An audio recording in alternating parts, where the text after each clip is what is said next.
यह वीडियो देश की राजधानी दिल्ली में वर्तमान में हो रहे प्रदर्शनों में घटित अनचाही घटनाओं की प्रतिक्रिया के रूप में बनाया गया है। अगर किसी भी व्यक्ति को इस वीडियो के बिंदुओं पर कोई आपत्ति हो तो वह संपर्क कर सकता है। धन्यवाद। नमस्कार, आप सभी का स्वागत है हमारे इस नए वीडियो में। आज भूमिका ना बनाते हुए सीधे पॉइंट पर बात करेंगे। दिल्ली में यूजीसी के समर्थन में कई तरह के संगठन आंदोलन कर रहे हैं। कई तरह के छात्र, बुजुर्ग और समाज विशेष के लोग वहाँ पर एकत्रित हुए हैं। आंदोलन करना हमारे लोकतंत्र में मौलिक अधिकार आता है कि आप अपने विषयों को लेकर आप धरना प्रदर्शन आंदोलन कर सकते हैं, शासकीय अनुमति लेकर। इस आंदोलन में एक घटना हुई जिसमें रुचि तिवारी नाम की एक जो युवा पत्रकार है उसके साथ बर्बरता हुई है। इससे ठीक पहले दीपक शर्मा, मैं नाम कंफर्म नहीं कर रहा, पर एक पुरुष पत्रकार के साथ भी यह घटना हो चुकी है जिसमें उनके साथ मारपीट हुई है। मुझे बस इतना कंफर्म करना है कि अगर वहां पर वो पत्रकार सवाल पूछने आ रहे हैं और आपको उन सवालों का जवाब नहीं देना है तो आप वहां से हट सकते हैं। अगर फिर भी वह पत्रकार आपके पीछे पड़ रहे हैं तो आप पुलिस प्रशासन से मदद मांग सकते हैं। वीडियो में साफ देखा जा रहा है कि आपकी गुंडागर्दी और दादागिरी कॉलेज कैंपस और आम रास्तों पर भी हो रही है। फिर बात कर रहा हूं, मैं किसी जाति, धर्म या समुदाय को टारगेट नहीं कर रहा हूं। मैं आपके पीछे राजनीति खेल रहे उन नेताओं को टारगेट कर रहा हूं जो आज के समय में इस तरह की घटिया राजनीति कर रहे हैं। कल तक जो डेवलपमेंट पे बात कर रहे थे, कल का अभी एक बयान देख रहा था मैं कि देश में विकास की चर्चा नहीं हो रही है, राजनीति में सड़कों का निर्माण, रोटी, शिक्षा और स्वास्थ्य की बात नहीं हो रही। वही लोग आज कुर्ता फाड़ फाड़ के जंतर मंतर पर इकट्ठा हुए हैं और जातिगत आरक्षण पे, यूजीसी पे अपने बयान दे रहे हैं। कुछ नेता तो ऐसे हैं जिनका असली नाम भी नहीं मालूम है लोगों को। हमारे शहीदों के नाम पर वो अपनी रोटियां सेक रहे हैं। अगर बात ही करना है कि किसका नाम क्या है तो पंडित चंद्रशेखर आजाद मैं खुल के कह रहा हूं, उन्होंने बलिदान दिया है। उनका नाम जातिगत भेदभाव बढ़ाने और समाज को बांटने के लिए उपयोग किया जा रहा है। अब लोग बोलेंगे कि आप इस तरीके की बात कर रहे हैं, आप अपमानजनक बात कर रहे हैं, आप किसी व्यक्ति विशेष का नाम नहीं ले सकते। मैं अपने पूर्वजों का नाम ले रहा हूं, इस देश को आजादी दिलाने वाले व्यक्ति का नाम ले रहा हूं। मुझे कोई रास्ते चलते नेता का नाम लेने की कोई आवश्यकता नहीं है। बात वापस विषय पर लाते हैं। कुछ यहां के भी नेता हैं जो राजनीति कर रहे हैं। हाँ, उनके ही समाज में जो कुरीतियां हैं, उनके ही समाज में जो गलत धारणाएं हैं, उसका सुधार नहीं करेंगे। अभी 15 दिन पहले मेरे घर के पास में एक बालिका जो है घर से बिना बताए चली गई। शायद वो नाबालिग भी थी। पता चला वो यही पास के किसी लड़के के साथ भागी है। वो लोग इन्हीं के समाज के नेता के पास मदद मांगने गए, पर बाहर से ही किसी चमचे ने या छोटे नेता ने उन्हें चलता कर दिया।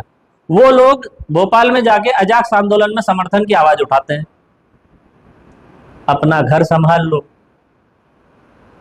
सरकार को भी ये चीज देखना चाहिए कि जब कोई शासकीय कर्मचारी किसी राजनीतिक रैली में नहीं जा सकता है, जब कोई शासकीय कर्मचारी राजनीति नहीं कर सकता है, तो इस तरह से अजाक्स संगठन के नाम पर राजनीतिक संगठन बनाकर राजनीति करने वाले, अपनी ड्यूटी छोड़कर आंदोलन करने वाले, सरकार को घेरने वाले लोगों पर कार्रवाई क्यों नहीं होती?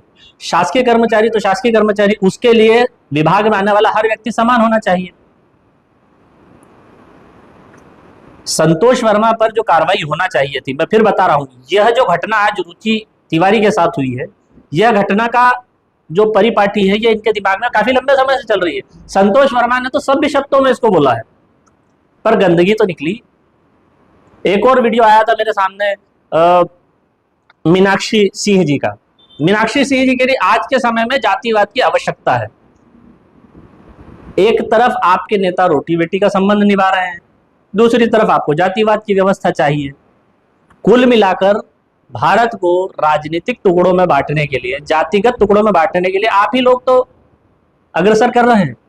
सामान्य वर्ग को अगर आप टारगेट करेंगे तो केवल ब्राह्मणों को टारगेट करेंगे, पर यूजीसी में अगर जनरल कैटेगरी को बाहर रखा गया है तो उसमें तो राजपूत भी हैं, बनिए भी हैं, जैन भी हैं, और कई सारे लोग हैं, मैं सबका नाम नहीं लूंगा, शिकार सभी होंगे, पर आपको बदला केवल ब्राह्मणों से लेना है। 200 साल अंग्रेजों ने राज करा, उसके बाद 70 साल कांग्रेस ने राज करा, मुगलों की तो आप छोड़ दें, 70 साल में कांग्रेस ने आपका उद्धार नहीं करा, तब भी ब्राह्मण आपके विरोध में था। अंग्रेजों के समय में, उससे पहले जब तक अंग्रेज नहीं आए थे, जातिगत व्यवस्था थी ही नहीं। 200 साल में अंग्रेजों ने यही काम करा है कि आपको जातियों में बांटकर चले गए। एसटी, एससी, ओबीसी और जनरल, ये कैटेगरी आपको अंग्रेज दे के गए हैं। यह व्यवस्था संविधान में है, इसके अलावा ऐसी कोई लिखित व्यवस्था नहीं है। तो आज जो एसटी, एससी, ओबीसी, जनरल कर रहे हैं, जनरल का तो मैं नाम हटा ही दूं, ये जो लोग विवाद कर रहे हैं, ये लोग इस चीज को अगर नहीं मानना चाहते कि हम तो झूठा इतिहास ही मानेंगे, महिलाओं पे बहुत अत्याचार हुए हैं, हमारे यहाँ पे रानियां पैदा हुई हैं, लड़ी हैं, हमारे यहाँ पे देवी मान के पूजा जाता है, दूसरे धर्मों में तो किसी महिला देवी का नाम भी नहीं आता। हमारे यहाँ पे कन्या पूजन होता है, मेरे खुद के घर में कन्या पूजन आता है, किसी कन्या से हम जाति पूछकर तो भोजन नहीं कराते, हम सभी के पैर छूते हैं, सभी को तिलक लगाते हैं, उपहार सभी को देते हैं कन्या पूजन पे, जिसमें मेरे घर के आसपास तो एक भी ब्राह्मण कन्या नहीं है।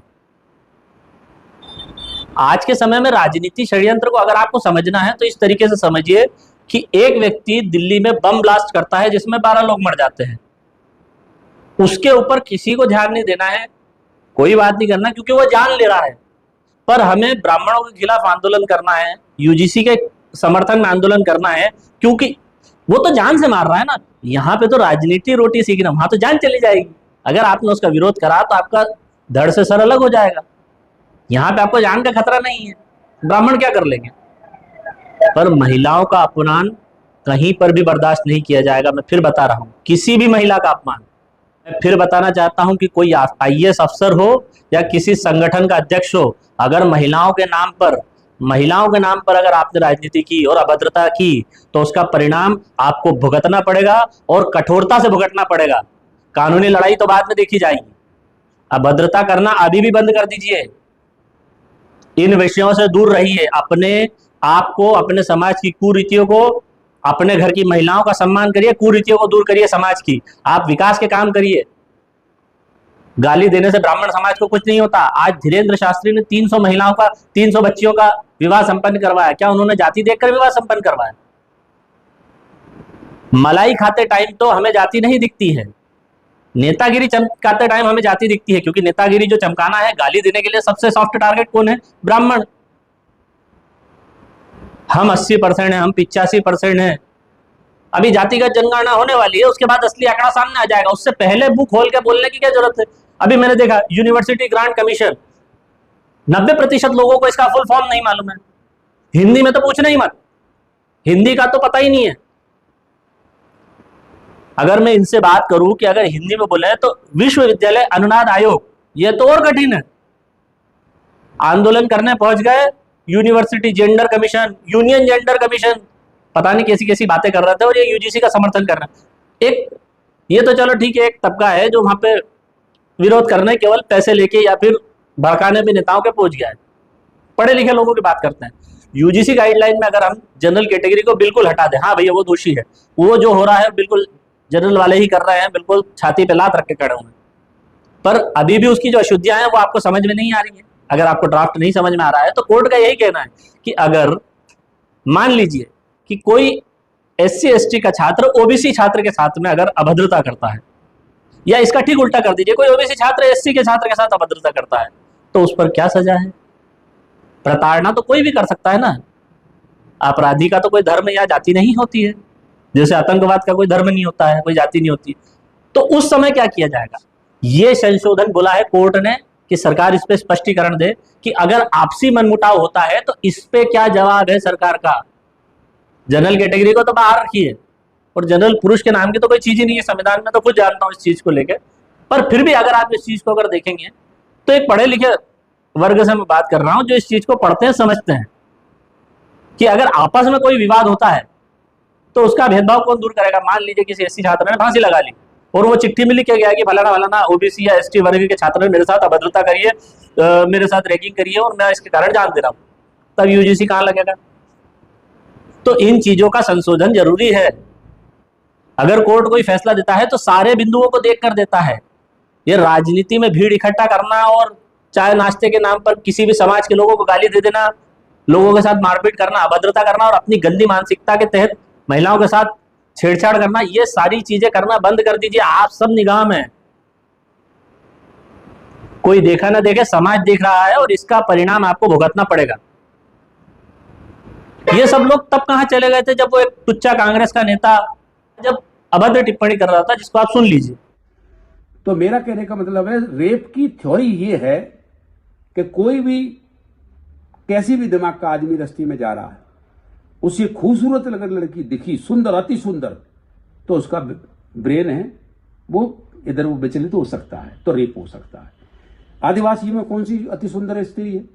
एससी की कौन सी अति सुंदर स्त्री है? मोस्ट ओबीसी में ऐसी स्त्रियां सुंदरियां हैं। क्यों होता है बलात्कार? उनके धर्म ग्रंथों में इस तरह की निर्देश दिए गए। तो ये लिखा है कि इस जाति के साथ सहवास करने पर ये तीर्थ का फल मिलेगा, इसके साथ ये सहवास करने पर फलाना तीर्थ का मिलेगा, इसको ये करेगा। ये है फूल सिंह बरैया जी, आदरणीय फूल सिंह बरैया। इनके साथ कदम से कदम मिलाकर कुछ दिन पहले राहुल गांधी, जीतू पटवारी, उमंग सिंगार जी चल रहे थे। मैं सबका नाम लेके बोल रहा हूँ क्योंकि मेरे पास तस्वीर है, आप देखिए। और इस बयान के बाद ही एक भी कांग्रेस के नेता ने इनके विरोध में अपना बयान नहीं दिया। एक भी कांग्रेस के नेता ने अपना मुंह नहीं खोला, इतनी घिनौनी बात करने के बाद में। वहीं इनकी पार्टी के नेता हिंदुओं का टारगेट करते हैं, इसमें सभी आ जाते हैं, एससी, एसटी, ओबीसी के लोग भी आ रहे हैं। इनका बयान सुनिए। वो लोग अपने आप को हिंदू कहते हैं, वो 24 घंटा हिंसा हिंसा हिंसा, नफरत नफरत नफरत, असत्य सत्य असत्य। राहुल गांधी कहते हैं कि जो लोग हिंदू हैं वो 24 घंटे हिंसा हिंसा सोचते हैं, जो लोग मंदिर जाते हैं वही बसों में लड़कियों को छेड़ते हैं। ये इनके बयान है। देवी की पूजा होती है, लोग मंदिर में जाते हैं, मत्था टेकते हैं, देवी की पूजा करते हैं। आपको कोई बहन कहता है, कोई मां कहता है,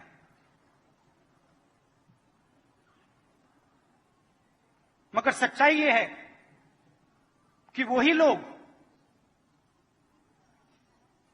जो मां और बहन कहते हैं, वही लोग आपको बस में छेड़ते हैं, वही लोग आपको दबाते हैं।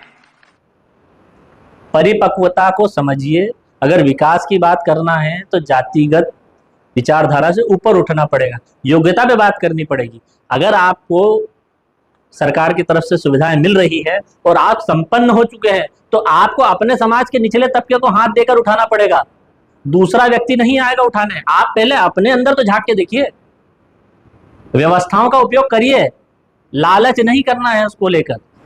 इस पूरे मामले में कहीं ना कहीं बॉलीवुड भी दोषी है, क्योंकि जिस तरह से उन्होंने विचारधारा को थोपा है, ब्राह्मणों की छवि बिगाड़ी गई है, किसी भी तरीके से देवी देवताओं का अपमान किया गया है। अभी एक फिल्म आई थी जिसमें मनोज बाजपेयी ही एक्टर है, क्या बोले, अच्छे कलाकार हैं, बाकी ये फिल्म आई है और इसको जान करके ऐसा टाइटल दिया गया है। इससे पहले भी कई तरह की आपत्तिजनक फिल्में आई हैं जिनपे देवी देवताओं का अपमान किया गया। तो ऐसे विषय भी समाज में आज के समय में विरोध होना तय है और अब ऐसे विषयों से दूर होना चाहिए। हमें फिल्में ऐसी बनाना चाहिए जिससे शिक्षा मिले, ना कि ऐसी फिल्में बनाना चाहिए जिससे जातिगत द्वेष बढ़े। तो इस पे विशेष ध्यान देने की आवश्यकता है। ये विषय ज्यादा नहीं खींचते हुए मैं मेन बात पे आता हूँ कि आजकल जो रैलियां हो रही हैं, सामाजिक रैलियां, जो समुदाय विशेष की रैलियां हैं, इन रैलियों में समाज सुधार की बातें नहीं होती है, इसमें देवी देवताओं का अपमान होता है, इसमें घृणित बातें होती है हिंदू समाज के लिए, इसमें किताबें जलाई जाती है, धर्म ग्रंथ जलाए जाते हैं, भगवान की मूर्ति और तस्वीरों के साथ अभद्रता की जाती है। कब तक सहेगा ये समाज?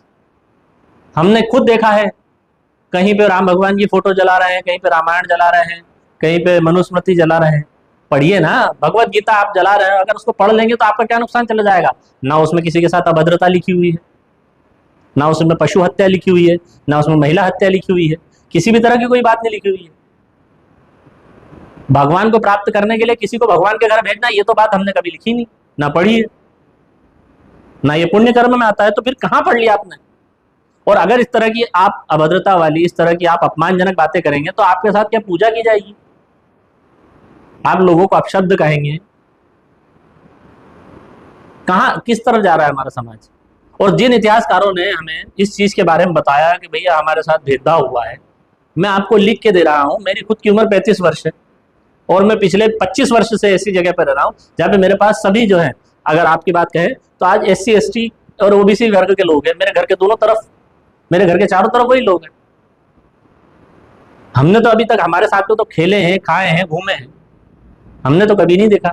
और अगर आज से 200 साल पहले, मुझे ये चीज नहीं समझ में आ रही कि मुगल आए, उन्होंने मंदिर तोड़े, हत्याएं करी पंडितों की, ब्राह्मणों की, राजाओं से युद्ध लड़े, तो इसमें दलित प्रताड़ित कैसे हो गया? ये किस इतिहासकार ने लिखा है और कैसे लिखा है, मैं भी उसको देखना चाहूंगा। फिर अंग्रेज आए, उन्होंने भी गुरुकुल खत्म कर दिए, शिक्षा पद्धति खत्म कर दी। देश में 90 से 95% साक्षरता थी। तो जब 90 से 95% साक्षरता थी तो उसमें तो सभी वर्ग आते हैं। ST SC OBC और जनरल ये कैटेगरी बनाने वाले तो ब्राह्मण नहीं थे, जातियां बनाने वाले ब्राह्मण नहीं थे। तो रैलियों में जो बोला जाता है कि ब्राह्मणों ने जातियां बनाई, कब बनाई, कहां लिखा है, किसने बनाई? नाम बताइए। ये ब्राह्मण, ये बनिया, ये धोबी, ये मोची, ये सुनार, ये चमार, ये किसने बनाया? ये चीज बताइए ना। वो कोई नहीं बताएगा। 1 to 1 बात करने पे आएंगे तो आप आक्रोशित हो जाएंगे, क्योंकि आपकी इतनी सहन शक्ति है नहीं, आपकी राजनीतिक पोल खुल रही है। तो फिर राजनीतिक पोल खुलेगी आपकी, तो फिर आपको गुस्सा आएगा। तो गुस्सा करने के बजाय आप प्रश्न का जवाब देने के बारे में अगर सोचेंगे तो आपसे ज्यादा लोग जुड़ेंगे, अन्यथा ये भीड़ ज्यादा दिन की नहीं है। और जो आपराधिक तत्व इसमें जो विवाद कर रहे हैं वो भी नजर में है। किसी भी तरीके से बहन बेटियों का, माताओं का अपमान कोई भी करता हो, चाहे वो नेता हो, चाहे वो अधिकारी हो या आम आदमी हो, उस पर आज नहीं तो कल कड़ा एक्शन लिया जाएगा। और मैं खुल के बोल रहा हूं, कोई शासकीय कर्मचारी हो, कोई नेता हो या कोई भी हो। बड़े बड़े संगठन बनते हैं जो महापुरुषों को नकार रहे हैं आज के समय में। सब ने अपने जाति के हिसाब से संगठन बना लिए हैं। आजादी की लड़ाई अगर होती ही नहीं तो कहां का संविधान आ जाता? कौन से देश के लिए, कौन से हक के लिए लड़ लेते? आजादी की लड़ाई अगर होती ही नहीं तो किस हक के लिए यहाँ लड़ लेते? आज हम आजाद हैं तो अगर एक दूसरे के साथ, एक दूसरे के विकास, उस आंदोलन में या जो भोपाल में जो सभाएं होती है अधिकारी की, उन सभाओं में मैंने आज तक नहीं सुना कि अब हम हमारे समाज की बेटियों का विवाह करने के लिए हम आयोजन करने वाले हैं। हर बार घृणा वाली बात है, हर बार किसी को गाली देना, हर बार किसी को दूसरा व्यक्ति को उठ के अभद्रता करना, महिलाओं पे आपत्तिजनक टिप्पणियां करना। बड़े बड़े संगठन हो गए, गमछे गले में डाल लिए हैं, यहां से कुरीतियां खत्म नहीं हो रही है, झगड़े टूटते हैं, उसमें लाखों रुपए का कर्जा बालिका के पिता पे हो जाता है, लड़की घर से चली जा रही है, उस पर कोई ध्यान नहीं दे रहा है, दारू पी पी के युवा होन एक्सीडेंट हो रहा, मर रहे हैं, उस पर कोई ध्यान नहीं दे रहा है। आधुनिकता के नाम पर, रील्स बनाने के नाम पर अपराध हो रहे हैं, महंगी महंगी गाड़ियां खरीदने के लिए कर्जा करे जा रहे हैं, कर्जा नहीं दे पा रहे हैं तो अपराध कर रहे हैं। इन कुरीतियों को दूर करने में आपका क्या योगदान है? संगठन समाज के उत्थान के लिए होता है, कुरीतियों को बढ़ावा देने के लिए नहीं होता है। ऐसे लोगों को तो ढूंढा जा रहा है कि भैया जिसके पास फ्री टाइम हो, जो काम धंधा ना करे, उसको जोड़ो जल्दी ताकि हमको समय देगा। राजनीति में किसी व्यक्ति को आप अगर सही राय देना चाहते हैं, कितने लोगों को आपने स्कॉलरशिप दे दी बताइए? आपने मोबाइल दिया है, मोबाइल क्यों दिया है? कि अगला हमारी रील शेयर करे, भैया के चुनाव में परीक्षा छोड़ के आ जाए। आज अगर आप ST SC OBC और जनरल जरा आंकड़ा निकाल के देखिए, देश में 70% से ज्यादा जनरल कैटेगरी लोन लेके पढ़ रही है।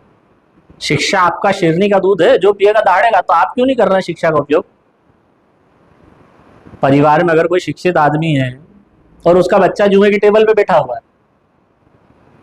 स्मगलिंग कर रहा है, अपराध कर रहा है, ऐसे लोगों को सुधारिए ना। किस जगह पे जा रहा है आपका समाज, कहाँ की बातें हो रही है? मैं अभी भी समझना नहीं, मतलब अभी भी समझने की कोशिश कर रहा हूं कि आपको, क्योंकि आपका बच्चा अपराधी है, क्योंकि आपका बच्चा पढ़ नहीं पा रहा है, तो ब्राह्मणों को गाली दो। ये चीज मेरा अभी कुछ समझ के परे। आज आप अपने घर में आग लगी उसको बुझाएंगे कि नहीं, हम यहाँ पे तो आग लगी पर पड़ोस में क्योंकि ब्राह्मण रहता है उसका घर जलाएंगे। और ब्राह्मणों को टारगेट करना केवल एकमात्र आपका लक्ष्य है, क्योंकि वो अभी तक कोई रिएक्शन दे नहीं रहे। फिर बता रहा हूं, ब्राह्मण रिएक्शन दे नहीं रहे हैं, ब्राह्मण रिएक्शन देना नहीं चाहते हैं। जिस दिन देने लगे ना, संस्थाएं हिल जाएंगी, व्यवस्थाएं बिगड़ जाएंगी, और व्यवस्थाएं बिगड़ी तो सबसे पहले उन लोगों पर असर होगा जो राजनीति के आड़ में समाज को बांट रहे हैं। व्यवस्थाओं को बिगड़ने ना दें, जो मिल रहा है उसका उपयोग करें, अपना और अपने परिवार का भरण पोषण करें और तरक्की करें। योग्य होंगे तो हर जगह पूजे जाएंगे। आप अगर योग्य होंगे तो हर जगह पूजे जाएंगे, अगर आप में योग्यता नहीं है तो जूते खाएंगे। नमस्कार।